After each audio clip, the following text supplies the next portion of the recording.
এবছর বসন্তের আগমনী বার্তা মুর্শিদাবাদের আম চাষিদের জন্য বয়ে নিয়ে এসেছে অগাধ সুখের খবর। জানুয়ারি মাসের শেষ থেকেই মুর্শিদাবাদ জেলায় আম উৎপাদনের জন্য বিখ্যাত লালগোলা, ভগবানগোলা, লালবাগ, ফারাক্কা সহ আরও একাধিক ব্লকের হাজার হাজার আম গাছ নতুন মুকুলে ছেয়ে গেছে।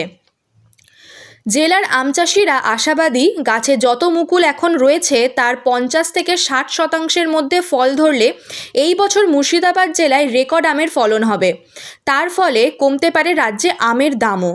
ঐতিহাসিকরা বলেন, মুঘল নবাবদের সময় মুর্শিদাবাদ জেলায় আমের বাগানগুলিতে প্রায় 250টিও বিভিন্ন প্রজাতির আম উৎপাদন হতো।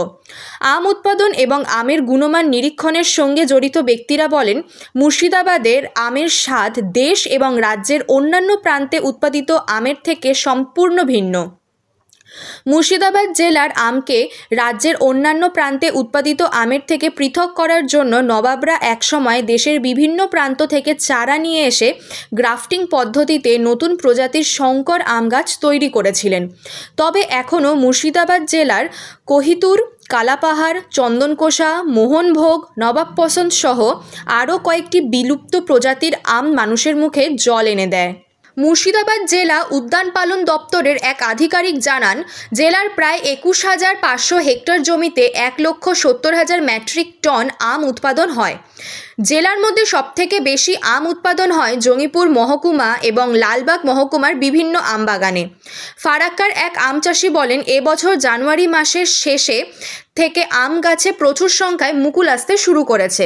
দিন যত যাচ্ছে মুকুলের সংখ্যা তত বাড়ছে। আমরা আশা করছি আবহাওয়া অনুকূল থাকলে এবং গাছগুলো ঠিকমতো পরিচর্যা পেলে মুকুল থেকে যাবে। চাষিদের আশা, গাছে এখন যা মুকুল রয়েছে তার 50 থেকে 60% ফুলে যদি ফল ধরে তাহলে যে পরিমাণ আমের উৎপাদন হবে তা আগের সমস্ত রেকর্ড ছাড়িয়ে যাবে। তবে আম চাষিদের আশঙ্কা, হঠাৎ করে কোনো কারণে কুয়াশার দাপট বা অসময়ে বেশি বৃষ্টি বা শিলাবৃষ্টি হলে মুকুল কিছুটা নষ্ট হতে পারে।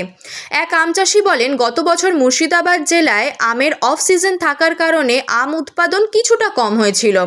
আমরা আশাবাদী, গত বছর রাজ্যে যে দামে মুর্শিদাবাদের আম বিক্রি হয়েছে তার থেকে এবছর কম দামে বিক্রি হবে। আম চাষিরা জানান, ইতিমধ্যে উদ্যান পালন দপ্তরের তরফ থেকে সমস্ত চাষিদের কাছে আম গাছ কতটা মাত্রায় কীটনাশক দিতে হবে এবং কিভাবে পরিচর্যা করতে হবে তা নিয়ে সচেতন করা হয়েছে। এখন এটাই দেখার মুর্শিদাবাদের আম কবে বাজারে আসে এবং তার দাম কী থাকে।